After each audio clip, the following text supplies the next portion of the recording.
Shalom. Today I would like to talk a little bit about sin. The question is, what is sin? Growing up, I heard a lot of different people claiming a lot of different things was sin. Dancing was a sin, mixed bathing was a sin, going to the movies was a sin, smoking was a sin, drinking was a sin. It seemed like everything in life that was halfway enjoyable was a sin. And I thought, what kind of life is this? It's going to be really a boring life. But then when I became a Messianic Jew, I started realizing that there is a set biblical standard for sin.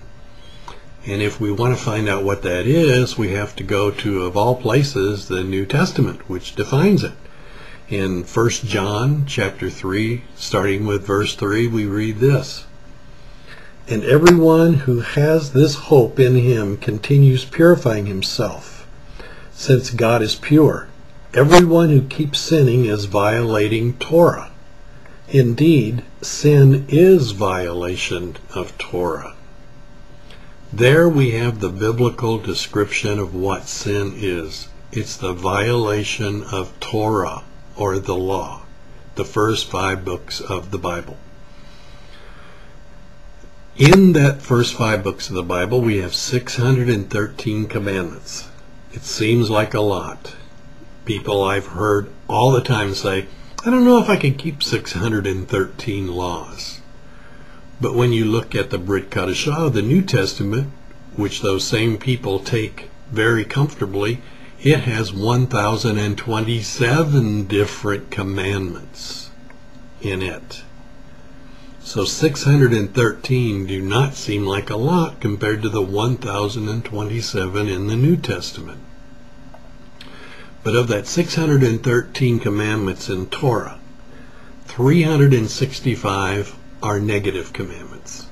Negative commandments are there to keep us from doing something. These are the ones that we need to pay attention to in order to be able to stay away from the things which displease Hashem Baruch Hu.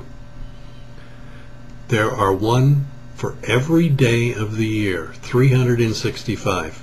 Yeshua himself said, think not about tomorrow, for the evil thereof is sufficient. In other words, there is a negative commandment for every day of the year. What we need to really pay attention to are the 248 positive commandments, one for each bone in the human body. When we think about human bones, we ask ourselves, what are their purpose? Well, their purpose is to give us form, to give us support, and to be the underlying structure of our bodies. If it weren't for bones, we would be a sack of organs laying on the floor. But we're not. They make us mobile. They give us support. They give us form. And that's what the 248 positive commandments are for. They are to give our lives form and support and to make it mobile. These are the commandments, the positive commandments that we are to perform in order to be pleasing to Hashem Baruch Hu. And these commandments aren't something that was dreamed up by some sage somewhere. Hashem Baruch Hu himself had them put in the Torah.